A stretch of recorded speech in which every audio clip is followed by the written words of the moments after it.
Gracias y paz a todos en esta hora. Hoy vamos a continuar con este estudio de la primera carta del apóstol Pablo a los Corintios. Vamos a continuar con el capítulo 7 desde el versículo 12 al 24. Recordamos que estamos estudiando esta carta primera Corintios capítulo por capítulo y hoy vamos a considerar esta sección con el tema casados con incrédulos. Hoy vamos a mirar la sección que corresponde a los casados con incrédulos o matrimonios mixtos. ¿Qué deben hacer los hermanos en esos casos?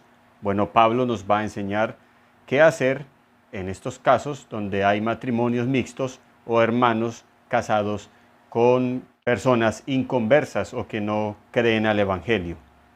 Vamos a hacer lectura de la palabra del Señor inicialmente desde el versículo 12 hasta el 24. Y a los demás yo digo, no el Señor. Si algún hermano tiene mujer que no sea creyente, y ella consiente en vivir con él, no la abandone. Y si una mujer tiene marido que no sea creyente y él consiente en vivir con ella, no lo abandone. Porque el marido incrédulo es santificado en la mujer, y la mujer incrédula en el marido. Pues de otra manera vuestros hijos serían inmundos, mientras que ahora son santos. Pero si el incrédulo se separa, sepárese, pues no está el hermano o la hermana sujeto a servidumbre en semejante caso, sino que a paz nos llamó Dios. Porque, ¿qué sabes tú, oh mujer, si quizá harás salvo a tu marido? ¿O qué sabes tú, oh marido, si quizá harás salva a tu mujer? Pero cada uno, como el Señor le repartió, y como Dios llamó a cada uno, así haga. Esto ordeno en todas las iglesias. ¿Fue llamado alguno siendo circunciso? Quédese circunciso. ¿Fue llamado alguno siendo incircunciso? No se circuncide. La circuncisión nada es y la incircuncisión nada es, sino el guardar los mandamientos de Dios. Cada uno en el estado en que fue llamado, en él se quede. Fuiste llamado siendo esclavo, no te dé cuidado. Pero también, si puedes hacerte libre, procúralo más, porque el que en el Señor fue llamado siendo esclavo, liberto es del Señor. Asimismo, el que fue llamado siendo libre, esclavo es de Cristo. Por precio fuisteis comprados, no os hagáis esclavos de los hombres. Cada uno, hermanos, en el estado en que fue llamado, así permanezca para con Dios. Casados con incrédulos.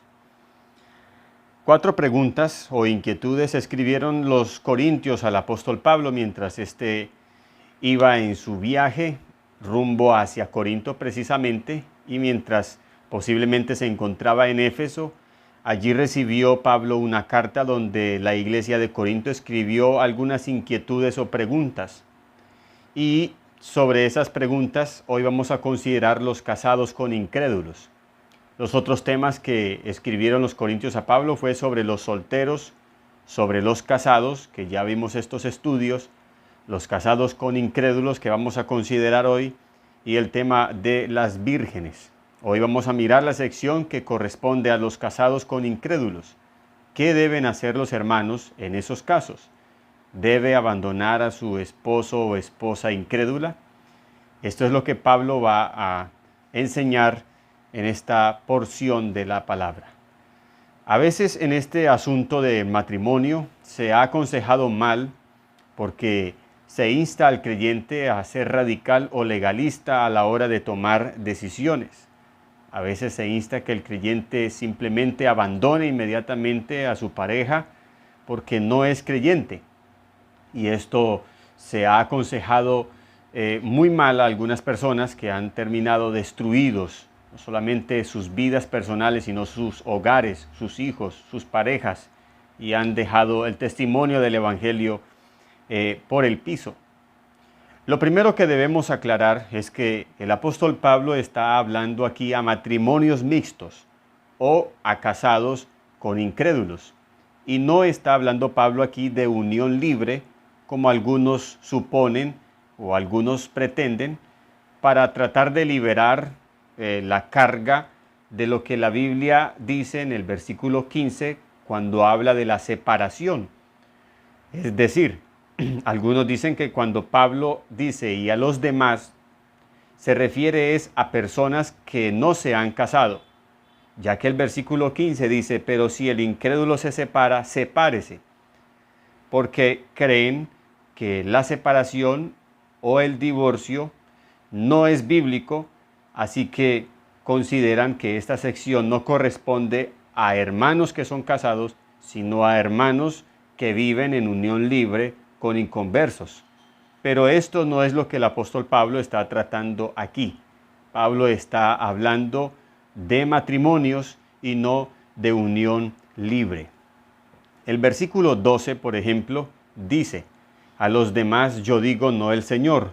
Si algún hermano tiene mujer que no sea creyente, y esta palabra mujer en el griego es guné, que significa literalmente mujer, pero específicamente significa esposa, significa casado, casada. Algunas versiones han traducido esta palabra mujer por la palabra esposa, que es a lo que corresponde también su significado, no solamente en esta etimología de esta palabra mujer, sino también en el contexto. De otra manera, si Pablo estuviera quizá hablando de este tema, una unión libre, ni siquiera Pablo daría estos consejos que encontramos en esta sección. Simplemente Pablo inmediatamente aconsejaría a huir de la fornicación.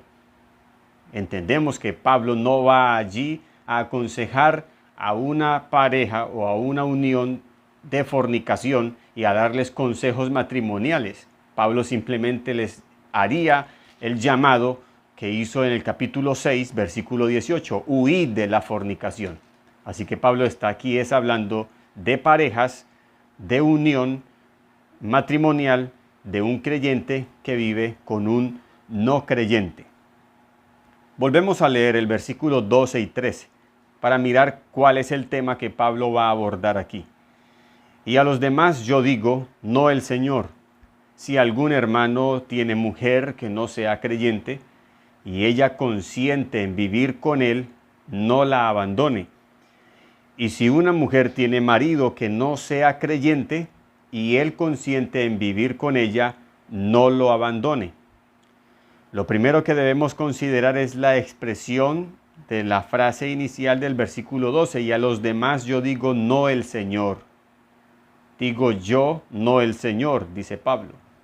Esta expresión no significa que por haber sido Pablo o Pablo haber dicho que esto lo decía él, no significa que no se deba hacer caso a estas palabras. Esto hace parte de la palabra inspirada por Dios. Así que no podemos tener la excusa de que, bueno, estas palabras son de Pablo, así que no hay que hacer mucho caso a ella o cada quien mirará si toma bien esta palabra o no. No, esta es la palabra de Dios. Toda la palabra fue inspirada por Dios. Dios inspiró aquí al apóstol Pablo para que escribiera esto. Y lo que Pablo dice es, si hay creyentes dentro de la iglesia que tienen parejas, que tienen esposos, que no sean casados, lo primero que tienen que considerar es cuál es su posición frente al matrimonio, cuál es su conocimiento de lo que es el matrimonio. Y lo que se debe entender es que el matrimonio es una institución de Dios. El matrimonio fue instituido por Dios y no fue una invención humana. Y que la voluntad de Dios es la unión de un hombre y una mujer para el resto de la vida. Eso es lo que debe tener claro un creyente que es casado, que Dios fue quien instituyó el matrimonio y que la voluntad de Dios es la unión de un hombre y una mujer para el resto de la vida. Por lo tanto, en estos casos de matrimonios mixtos o de creyentes casados con inconversos, el creyente nunca debe propiciar el divorcio.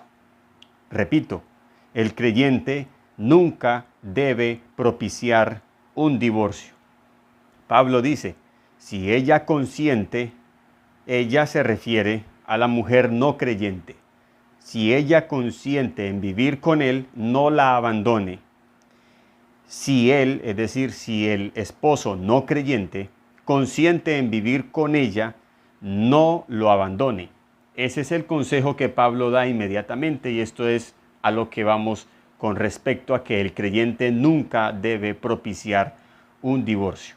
El creyente debe entender que el matrimonio fue instituido por Dios y que la voluntad de Dios es la unidad para el resto de la vida. Por lo tanto, está aquí también el apóstol Pablo hablando de forma directa, y la interpretación correcta de este versículo es que si el inconverso o la inconversa consiente en continuar el matrimonio a pesar de la fe del evangelio de su pareja, el creyente debe continuar ese matrimonio. El creyente nunca debe, bajo ninguna excusa, mirar cómo abandonar su matrimonio. Y Pablo lo que está hablando aquí es de esa relación de matrimonios mixtos, pero que si el no creyente consiente en vivir con la creyente, es decir, el tema aquí es basado en la fe. Dice el versículo 16, porque ¿qué sabes tú, oh mujer, si quizá harás salvo a tu marido? ¿O qué sabes tú, oh marido, si quizá harás salva a tu mujer? Así que lo que el apóstol Pablo aquí está hablando es de personas que viven con otros que no son creyentes. Esa es la interpretación de este texto y esa debe ser la aplicación de este texto. No se puede usar este texto para aplicar a otras cosas que no tienen que ver con lo que dice la palabra del Señor. Hay una regla de interpretación que dice la Biblia tiene una interpretación, pero muchas aplicaciones. Pero yo digo, hay que tener mucho cuidado con esas muchas aplicaciones, porque tampoco se puede aplicar todos los casos de la vida a una sola interpretación.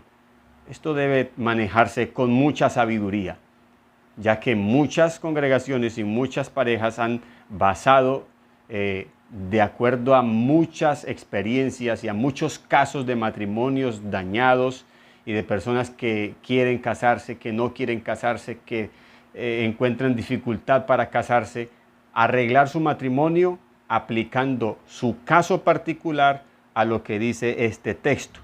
Pero literalmente este texto está tratando solo de que si el no creyente quiere continuar el matrimonio con la creyente, entonces el creyente debe seguir en ese matrimonio. Pablo dice, no la abandone. Y al hombre le dice, a la mujer le dice, no lo abandone. Así que es posible que algunos corintios estuvieran pensando en abandonar sus parejas bajo excusa de incredulidad. O posiblemente algunos ya habían abandonado a sus parejas por la excusa de la incredulidad. El llamado de Pablo es siempre a pensar en el propósito de Dios, a pensar en la voluntad de Dios, a pensar en la soberanía de Dios y no en deseos egoístas del creyente. Claro, es mejor tener una pareja creyente, y esto a nadie se le puede discutir, pero es mejor hacer la voluntad de Dios. Así que quizá algunos corintios que tenían parejas no creyentes, quizá querían abandonar sus parejas, pero Pablo le dice, no piense en usted, no piense egoístamente, piense en la voluntad de Dios, piense en permanecer en ese matrimonio, porque quién sabe si tú, oh mujer, quizá harás salvo a tu marido, o qué sabes tú, oh marido, si quizá harás salva a tu mujer. Son las palabras literales de Pablo frente a esta posición. El versículo 14 dice, porque el marido incrédulo es santificado en la mujer, y la mujer incrédula en el marido, pues de otra manera vuestros hijos serían inmundos, mientras que ahora son santos. Algunos han visto con mucha dificultad la interpretación de este texto, y la dificultad está en el término santificado, porque a veces tenemos la idea preconcebida de que la santificación solamente está relacionado con algo de limpieza o de que algo es puro, en el sentido de que no tiene pecado. Pero aquí la palabra literal santificado significa separado. Así que podemos encontrar una versión que nos puede ayudar a la interpretación de este versículo 14 y es la Nueva Versión Internacional. Considero que esta versión es la mejor para este texto. Y esta versión dice en este versículo así: porque el esposo no creyente ha sido santificado por la unión con su esposa o por el matrimonio con su esposa. Y la esposa no creyente ha sido santificada por la unión o por su matrimonio con su esposo creyente.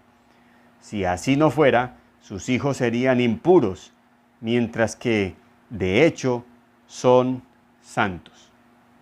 Así que volvemos a la esencia. El matrimonio es una institución divina. Fue una invención de Dios y no del hombre. Y es tan de Dios que Dios bendice esa familia constituida en matrimonio a pesar de la incredulidad de una de las parejas. Mire, Dios creó al hombre, lo puso allí en el huerto del Edén. El hombre estaba solo y Dios dijo, no es bueno que el hombre esté solo, así que formó de su costilla a la mujer y la puso allí. Los bendijo y les dijo, multiplicaos. Y allí empezó, bajo esa institución divina del matrimonio, la multiplicación de la raza. Así que el matrimonio no fue una invención humana, porque el matrimonio fue antes incluso de que viniera la mujer. Dios fue el que, si pudiéramos usar este término, se inventó el matrimonio. No fue que Dios multiplicó a los hombres y luego, bueno, a ellos les dio por casarse. Fue que Dios fue el que unió esa primera pareja y de ahí en adelante todas las demás. Así que esa institución santifica, esa institución recibe la bendición de Dios, recibe el aval de Dios para todo lo que es una familia. De tal manera que el marido incrédulo es santificado en la mujer y la mujer incrédula en el marido cuando están unidos legalmente bajo el matrimonio. Versículo 15. Pero si el incrédulo se separa, sepárese, pues no está el hermano o la hermana sujeta a servidumbre en semejante caso, sino que a paz nos llamó Dios. Este versículo dice así, no más. Algunos enseñan que este versículo 15 es una segunda causal de que pueda haber divorcio y recasamiento de una persona, ya que dicen que si el incrédulo se separa está abandonando su hogar y ese abandono significa la nulidad del matrimonio. Por lo tanto, la persona queda libre para casarse con otra. Yo no considero esa interpretación, ya que el versículo 15 no está diciendo eso. Pablo dice, si el incrédulo se separa, sepárese, pues no está el hermano o la hermana sujeta a servidumbre en semejante caso, sino que a paz nos llamó Dios, ya no dice más. Pablo no dice, y se puede casar con otro. Es más, creo, por el contexto de esta sección y de este capítulo 7, que si Pablo le aconsejaría a ese hermano que se separó de su esposo inconverso, Pablo le diría, por el contexto, quédese solo o quédese sola. Porque es lo que vemos en todo este capítulo 7, Pablo aconsejando a que las personas se queden como él, se queden solos. Pero si no tienen el don de Dios, entonces cásense, pues es mejor casarse que estarse quemando. Así que si fuera por Pablo, Pablo le diría, si su pareja incrédulo se separa, bueno, el creyente se puede separar. Y Pablo le hubiera dicho, y quédese solo. Pero no dice tampoco quédese solo. Y tampoco está diciendo puede casarse con otro. Así que no considero que esta es una segunda causa de divorcio y recasamiento.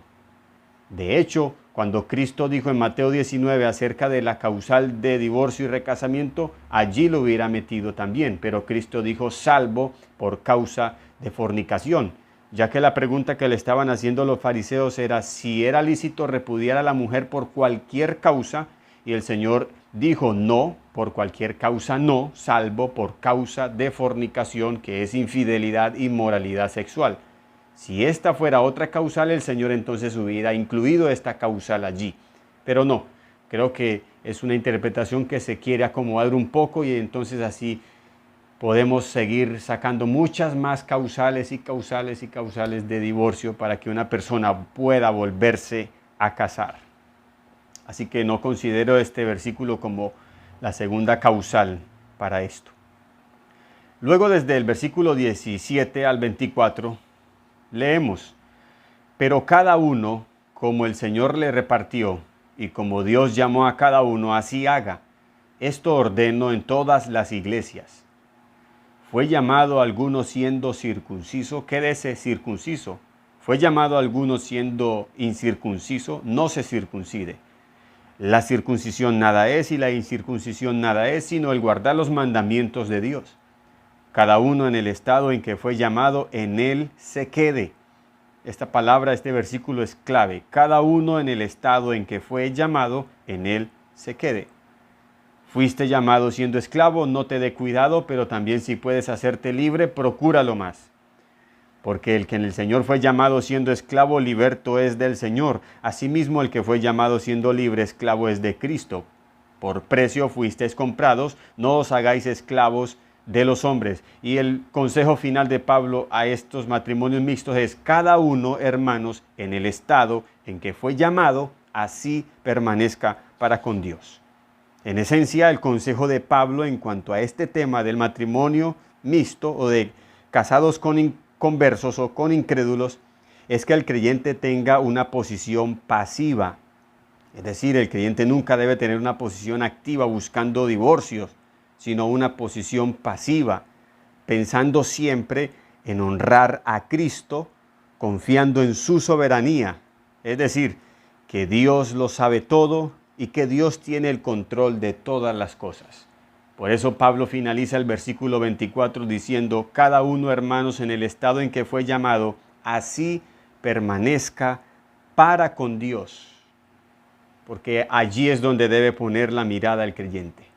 No en su situación difícil que está viviendo con un no creyente, no en su situación adversa, no en sus problemas, sino que siempre piense en honrar a Cristo, en confiar en Dios, en esperar en Dios, en saber que Dios tiene el control de su situación y que Dios es el que va a recompensar ese testimonio de esa paciencia, de ese amor a Cristo dentro de ese matrimonio. Y por eso Pablo hace el llamado a que el creyente así permanezca para con Dios, es decir, pensando en Dios, en la voluntad de Dios, en la gracia de Dios, en el propósito de Dios. Casados con incrédulos. No siendo más, que el Señor les continúe bendiciendo y gracias por su atención.